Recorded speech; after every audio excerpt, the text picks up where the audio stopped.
నమస్కారం గంటారావానికి స్వాగతం. ముందుగా ప్రధాన అంశాలు. పురపూరులో పోలింగ్ ఘట్టం సంపూర్ణం. మున్సిపాలిటీల్లో 75.8, కార్పొరేషన్లలో 66% ఓటింగ్.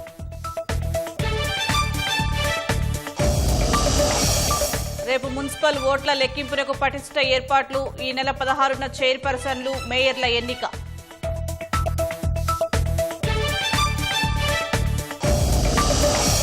పుర సమరంలో ఓటర్లు తమ వైపే నిలిచారన్న కాంగ్రెస్. మెరుగైన ఫలితాలపై బీఆర్ఎస్, బీజేపీ విశ్వాసం.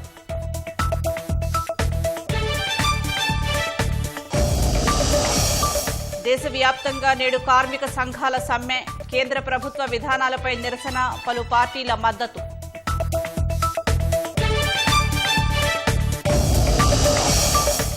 బంగ్లాదేశ్లో సార్వత్రిక ఎన్నికల పోలింగ్. బీఎన్పీ, జమాత్-ఏ ఇస్లామీ మధ్య ప్రధాన పోటీ.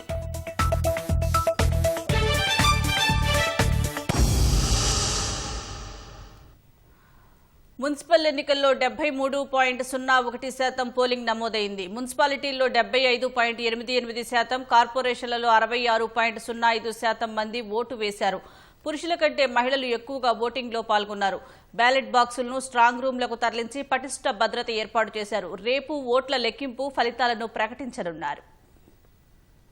రాష్ట్ర వ్యాప్తంగా చెదురుమదురు ఘటనలతో మున్సిపల్ ఎన్నికల పోలింగ్ ముగిసింది. పట్టణాలు, నగరాలన్నీ కలిపి 73.01% పోలింగ్ నమోదైంది. మున్సిపాలిటీల్లో 75.88, కార్పొరేషన్లలో 66.05% మంది ఓట్లు వేశారు. మున్సిపాలిటీల్లో అత్యధికంగా చౌటుప్పల్లో 91.91%, అతి తక్కువగా నందికొండలో 59.68% పోలింగ్ నమోదైంది.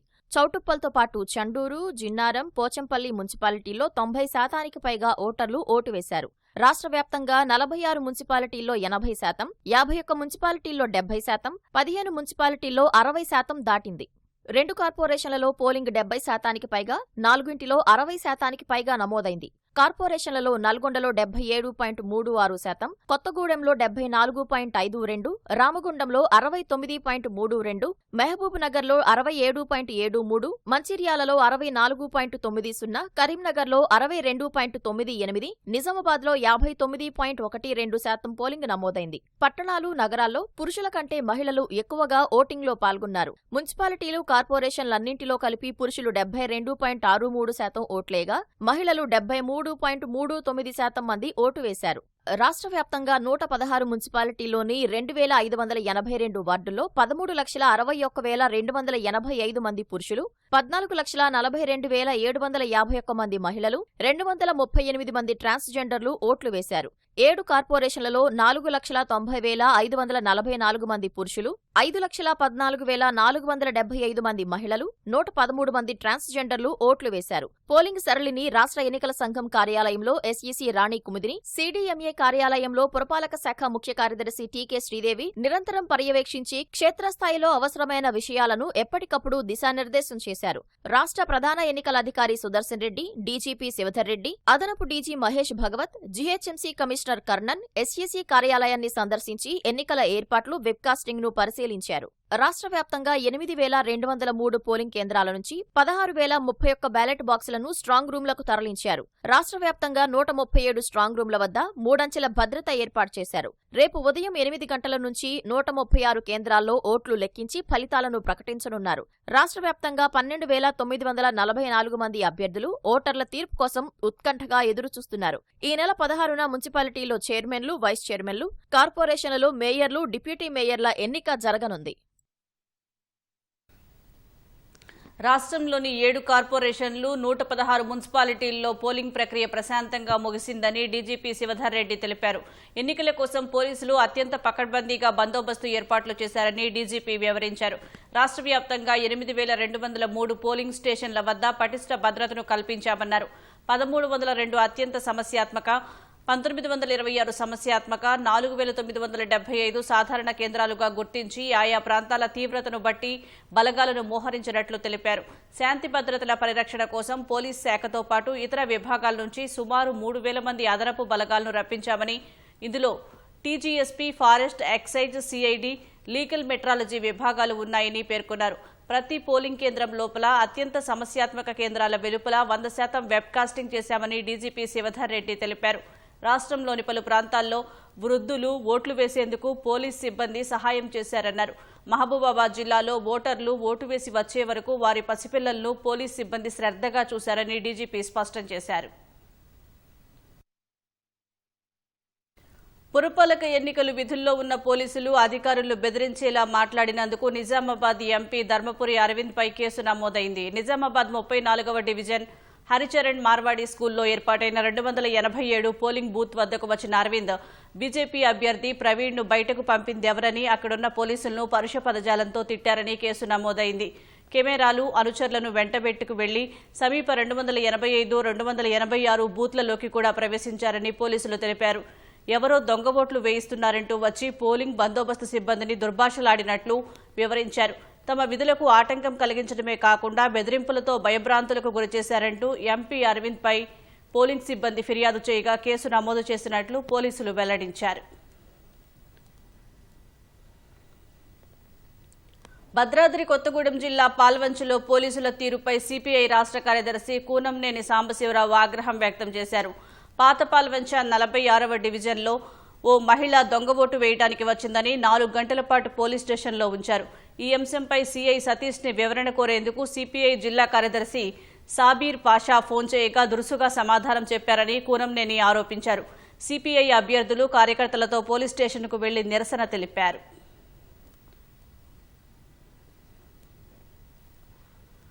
భద్రాద్రి కొత్తగూడెం జిల్లా ఇల్లందు మున్సిపల్ పోలింగ్ కేంద్రాల బ్యాలెట్ బాక్సులు స్ట్రాంగ్ రూమ్ కి చేరాయి. గతంలో బ్యాలెట్ బాక్సుల వివాదం చెలరేగిన నేపథ్యంలో తమకు స్ట్రాంగ్ రూమ్ సీసీ కెమెరాల విజువల్స్ చూసే అవకాశం కల్పించాలంటూ అధికారులను అభ్యర్థులు కోరారు.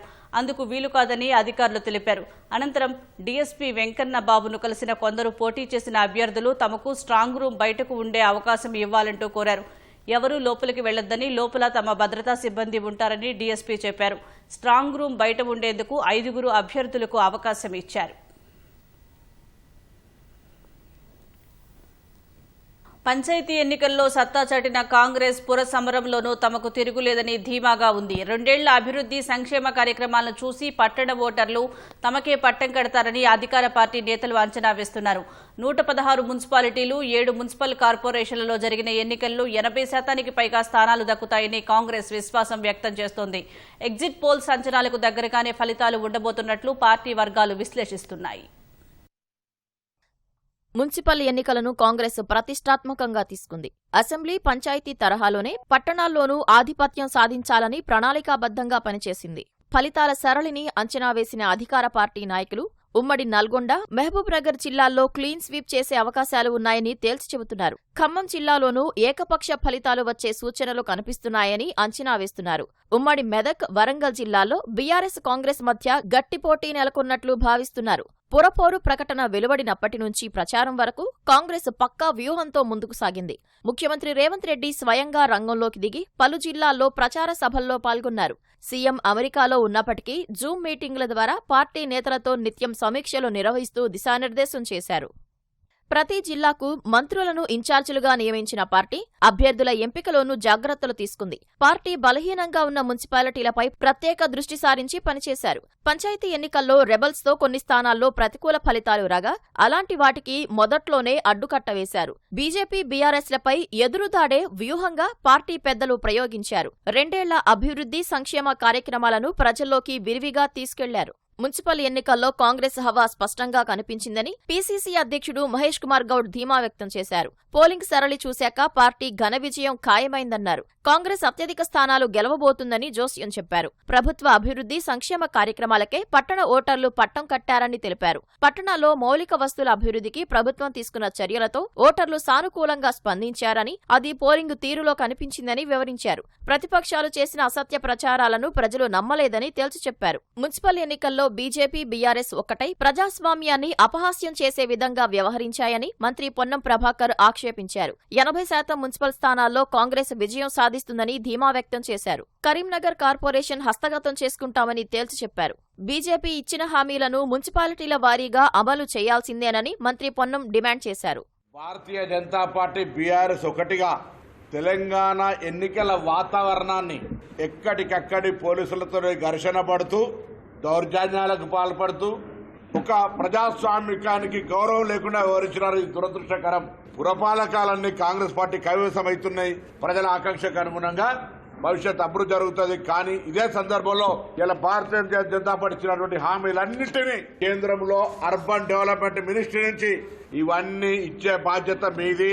ఇలా ఎవరన్నీ చేసినా కాంగ్రెస్ ప్రజాపాలన ప్రభుత్వం రూరల్ పబ్లిక్ ఏ విధంగానైతే సర్వీస్ చేస్తా ఉన్నామో అర్బన్ పబ్లిక్ కూడా మా మీద విశ్వాసం పెట్టి అర్బన్ డెవలప్మెంట్ అనేటువంటిది కాంగ్రెస్ తోటే సాధ్యం. భవిష్యత్తు 3 సంవత్సరాలు కూడా ఇంకా అధికారంలో ఉండి మళ్ళీ 5 సంవత్సరాల అధికారంలోకి వీళ్ళే వస్తారు. కాబట్టి వాళ్ళకి అవకాశం ఇవ్వాలి అనేటువంటి ఆలోచనతో ప్రజలు కాంగ్రెస్ పార్టీని గెలిపించే విధంగా చర్యలు తీసుకున్నారు. వాళ్ళు నేను ఈ సందర్భంగా ధన్యవాదాలు తెలియజేస్తా ఉన్నా. మెజార్టీ 80% పైన కాంగ్రెస్ మున్సిపల్ గెలుపు జరుగుతా ఉంది.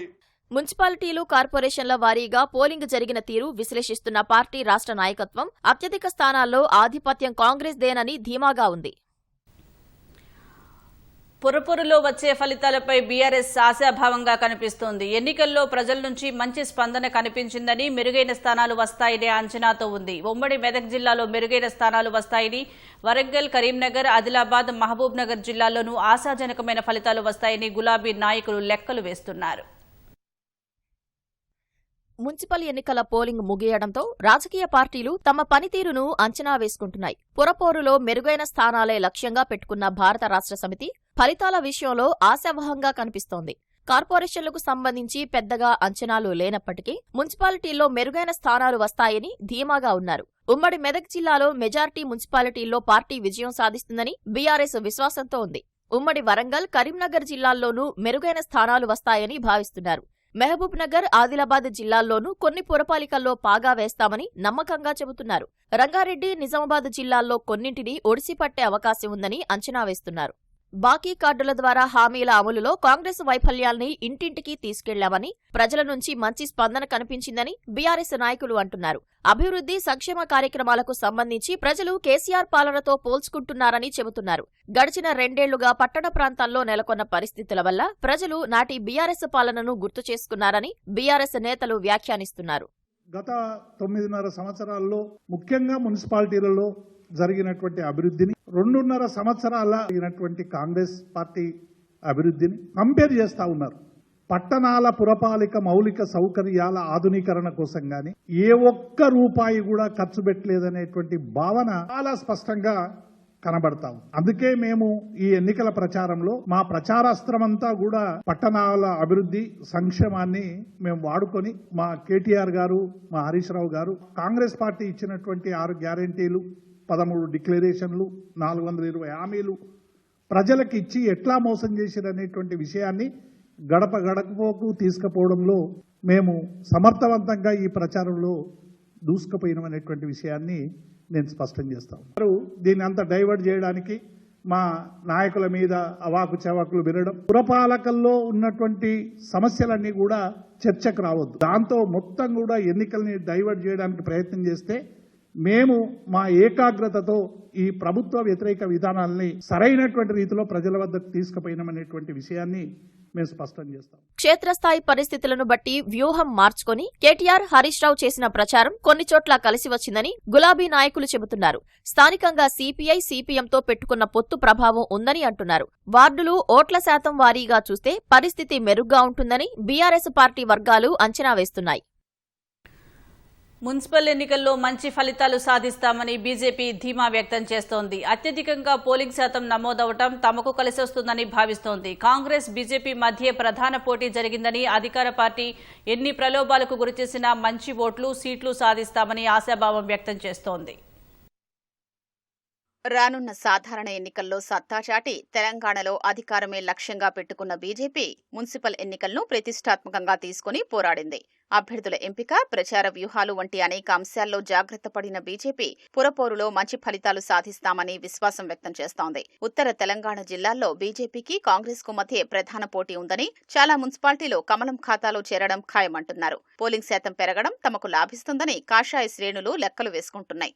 అర్బన్లో బీజేపీకి కొంత పట్టు ఉండడంతో పాటు ప్రభుత్వం వ్యతిరేకత కలిసొచ్చే అంశంగా కమలం నాయకులు అంచనా వేస్తున్నారు. విద్యావంతులు, మేధావులు, యువత, మహిళలు బీజేపీకి ఓటేశారని లెక్కలు వేసుకుంటున్నారు. కార్పొరేషన్లలోనూ ఈసారి కాషాయ జెండా ఎగురవేస్తామని బీజేపీ నాయకత్వం ఆశాభావం వ్యక్తం చేస్తోంది. నిజామాబాద్, కరీంనగర్, మంచిర్యాల కార్పొరేషన్లను కైవసం చేసుకుంటామని ఘంటాపథంగా చెప్తోంది. మిగతా కార్పొరేషన్లలో అత్యధిక వార్డుల్ని సొంతంగా చేసుకుంటామంటోంది. గత పురపాలిక ఎన్నికల్లో 2997 వార్డులకు గాను బీజేపీ 293 వార్డులు సొంతం చేసుకుంది. ఆమనగల్, మక్తల్ మున్సిపాలిటీలపై కాషాయ జెండా ఎగురవేసి చైర్మన్ స్థానాల్ని సాధించింది. నాడు బీజేపీకి ఉత్తర తెలంగాణ నుంచి ఒక్క ఎమ్మెల్యే లేని పరిస్థితి. ప్రస్తుతం మాత్రం ఉత్తర తెలంగాణ నుంచి 7 ఎమ్మెల్యేలు, 3 ఎంపీలు, 2 ఎమ్మెల్సీలు ప్రాతినిధ్యం వహిస్తున్నారు. ఇది తమకు కలిసొచ్చే అంశమని బీజేపీ భావిస్తోంది. బీజేపీ ఎంపీలు, ఎమ్మెల్యేలు, ఎమ్మెల్సీలు అభ్యర్థుల విజయం కోసం చెమటోర్చారు. దాదాపు 15 నుంచి 20 మున్సిపాలిటీల్లో పాగా వేస్తామని కాషాయ శ్రేణులు విశ్వాసంతో ఉన్నాయి. ఉత్తర తెలంగాణతో పాటు దక్షిణ తెలంగాణలోనూ సత్తా చాటుతామని ఆశాభావం వ్యక్తం చేస్తున్నారు. ఉస్మానియా యూనివర్సిటీలో విద్యార్థులు అర్ధరాత్రి రోడ్డెక్కారు. ఆర్ట్స్ కాలేజీ ఎదుట ప్రధాన రహదారిపై బైఠాయించి నిరసన వ్యక్తం చేశారు. లేడీస్ హాస్టల్లో ఉండే ఓ విద్యార్థినిని చూసేందుకు ఆమె తల్లి మంచిర్యాల నుంచి వచ్చింది. రాత్రవడంతో తన తల్లి హాస్టల్లో ఉండి ఉదయం వెళ్తుందని సదరు విద్యార్థిని సిబ్బందిని అడిగింది. అందుకు అనుమతి నిరాకరించిన సిబ్బంది డైరెక్టర్ లేదా ఇన్ఛార్జ్ నుంచి లెటర్ తెచ్చుకుంటే అనుమతిస్తామని సూచించారు. అయితే డైరెక్టర్ సహా ఇతర ఉన్నతాధికారులు ఎవరూ స్పందించలేదని విద్యార్థులు ఆగ్రహం వ్యక్తం చేశారు. అధికారుల తీరును తప్పుబడుతూ రోడ్డుపై నిరసనకు దిగారు. యూనివర్సిటీతో పాటు హాస్టల్లో అనేక సమస్యలు ఉన్నాయని వాటిని పరిష్కరించాలంటూ డిమాండ్ చేశారు. కేంద్ర ప్రభుత్వ కార్మిక వ్యతిరేక విధానాలు అవలంబిస్తోందంటూ ఇవాళ దేశవ్యాప్త సమ్మెకు కేంద్ర ట్రేడ్ యూనియన్ల సంయుక్త వేదిక పిలుపునిచ్చింది. ఈ సమ్మెలో వివిధ రంగాల నుంచి సుమారు 30 కోట్ల మంది కార్మికులు పాల్గొంటారని సంఘాలు అంచనా వేశాయి. కార్మికులు, రైతులకు వ్యతిరేకమైన కార్పొరేట్ అనుకూల విధానాలకు నిరసనగా ఈ సమ్మెను ప్రకటించారు. విద్యుత్, బ్యాంకింగ్, ఇన్సూరెన్స్, రవాణా, ఆరోగ్యం, విద్య, గ్యాస్, నీటి సరఫరా, మైనింగ్, గ్యాస్ పైప్లైన్ సేవలు ప్రభావితమవుతాయని AITUC general secretary Amarjeet Kaur తెలిపారు. బ్యాంకు యూనియన్లలో ఏఐబీఈఏ, ఏఐబీఓఏ, బీఈఎఫ్ఐలు సమ్మెలో పాల్గొంటూ ఉండగా మిగిలినవి మద్దతు తెలుపుతున్నాయి. ప్రైవేటైజేషన్, విద్యుత్ సవరణ బిల్లు 2025, జాతీయ విద్యుత్ పాలసీ 2026ను వ్యతిరేకిస్తూ 27 లక్షల మంది విద్యుత్ ఉద్యోగులు సమ్మెకు దిగుతున్నారు. ఓల్డ్ పెన్షన్ స్కీమ్ పునరుద్ధరణతో పాటు అవుట్సోర్సింగ్ నిలిపివేత, రెగ్యులర్ నియామకాలు చేపట్టాలని డిమాండ్ చేస్తున్నారు. బీమా రంగంలో 100% ఎఫ్టీఐ, కొత్త లేబర్ కోడ్లకు వ్యతిరేకంగా కార్మికులు నిరసన చేపట్టారు. ఈ సమ్మెకు సంయుక్త కిసాన్ మోర్చా మద్దతు తెలిపింది. మహాత్మాగాంధీ ఉపాధి హామీ పథకం పునరుద్ధరణతో పాటు డ్రాఫ్ట్ సీడ్ బిల్, శాంతి యాక్ట్ రద్దు చేయాలన్న డిమాండ్లు కూడా సమ్మెలో ఉన్నాయి. ప్రధాని నరేంద్ర మోదీ భారతమాతను అమ్మేశారన్న ప్రతిపక్ష నేత రాహుల్ గాంధీ ఆరోపణలను కేంద్ర ఆర్థిక మంత్రి నిర్మలా సీతారామన్ తిప్పికొట్టారు. ప్రధాని ఎల్లప్పుడూ దేశ ప్రయోజనాల కోసమే పనిచేస్తారని చెప్పారు. లోక్సభలో బడ్జెట్పై జరిగిన చర్చ సందర్భంగా ప్రసంగించిన ఆర్థిక మంత్రి నాటి యూపీఏ సర్కార్ దేశాన్ని ప్రపంచ వాణిజ్య సంస్థకు తాకట్టు పెట్టిందని విమర్శించారు. దేశంలోనే డేటా ఉండేలా డేటా సెంటర్లకు ప్రోత్సాహకాలు ఇస్తున్నట్లు తెలిపారు. మహారాష్ట్రలో అప్పటి ఉద్దవ్ ఠాక్రే నేతృత్వంలోని ప్రభుత్వం భూసేకరణను పూర్తి చేసి ఉంటే ఈ పాటికి దేశంలో బుల్లెట్ రైలు పరుగులు పెట్టేదన్నారు. సర్చార్జ్, సెస్ల ద్వారా వసూలయ్యే మొత్తాలను అభివృద్ధి పనుల కోసం రాష్ట్రాలకు బదిలీ చేస్తున్నామని నిర్మలా సీతారామన్ వెల్లడించారు. देश को बेचने वाले कौन है? Who has sold? I'll tell you, 2013 में वर्ल्ड ट्रेड ऑर्गेनाइजेशन WTO में जाकर के बाली में कांग्रेस ने एक समझौता करके आए. वो 2 ही विषय था, ट्रेड फैसिलिटेशन एक का, दूसरा विषय public stock holding of grains था. Public stock holding of grains के ऊपर भारत के हित में कुछ ना करते हुए ट्रेड फैसिलिटेशन के ऊपर साइन करके आ गए थे. वर्ल्ड ट्रेड ऑर्गेनाइजेशन का बाली के मीट में जाकर के समझौता करने वाले ये लोग हैं. ఉత్తరప్రదేశ్ మేరట్లోని సౌత్ ర్యాపిడ్ రైల్ స్టేషన్లో కోతుల బెడదతో ప్రయాణికులు తీవ్ర ఇబ్బందులు పడుతున్నారు. అడవుల్లో ఆహారం లేక నగరానికి చేరుకున్న కోతులు మేరట్ ర్యాపిడ్ స్టేషన్లో ఆహారం కోసం ప్రయాణికులపై దాడులు చేస్తున్నాయి. వారి వద్ద బ్యాగులు, ఇతర సామాగ్రిని లాక్కుంటున్నాయి. ప్రతిఘటించే ప్రయాణికులను, వారి పిల్లలను గాయపరుస్తున్నాయి. స్టేషన్లో చిరుతిళ్ల దుకాణాలు నడపడం కూడా కష్టంగా మారిందని చిరు వ్యాపారులు చెబుతున్నారు. ఎన్నిసార్లు ఫిర్యాదులు చేసినా ఫలితం మాత్రం దక్కడం లేదని ప్రజలు వాపోతున్నారు. బంగ్లాదేశ్లో సార్వత్రిక ఎన్నిక పోలింగ్ జరుగుతోంది. 2024 ఆగస్టులో విద్యార్థుల ఉద్యమం కారణంగా షేక్ హసీనా ప్రభుత్వం కూలిపోయిన తర్వాత జరుగుతున్న మొదటి ఎన్నికలు ఇవి. బంగ్లాదేశ్ వ్యాప్తంగా 300 పార్లమెంటరీ స్థానాలకు 299 నియోజకవర్గాల్లో ఓటింగ్ జరుగుతోంది. ఒక అభ్యర్థి మరణించడంతో ఒక నియోజకవర్గంలో ఎన్నికను రద్దు చేశారు. ఉదయం 7:30 గంటలకు ప్రారంభమైన పోలింగ్ సాయంత్రం 4:30 వరకు కొనసాగనుంది. ఓటింగ్ ముగిసిన వెంటనే ఓట్ల లెక్కింపు చేపట్టే అవకాశం ఉంది. ఈ ఎన్నికలతో పాటు 84 అంశాలతో కూడిన సంస్కరణల ప్యాకేజీపైన ప్రజాభిప్రాయ సేకరణ నిర్వహిస్తున్నారు. మొత్తం 12.7 కోట్ల మంది ఓటర్లతో 3.58% మంది తొలిసారి ఓటు వేస్తున్నారు. ఎన్నికలు రెఫరెండం కోసం భారీ భద్రతా ఏర్పాట్లు చేశారు. దాదాపు 10 లక్షల బలగాలను మోహరించారు. షేక్ హసీనాకు చెందిన అవామీ లీగ్ పార్టీని రద్దు చేయడంతో ఈసారి బంగ్లాదేశ్ నేషనలిస్ట్ పార్టీ BNP, దాని మాజీ మిత్రపక్షం జమాత్-ఏ-ఇస్లామీ మధ్య అసలైన పోటీ నెలకొంది. 50 రాజకీయ పార్టీల నుంచి 1755 మంది అభ్యర్థులు, 273 మంది స్వతంత్రులు బరిలో ఉన్నారు.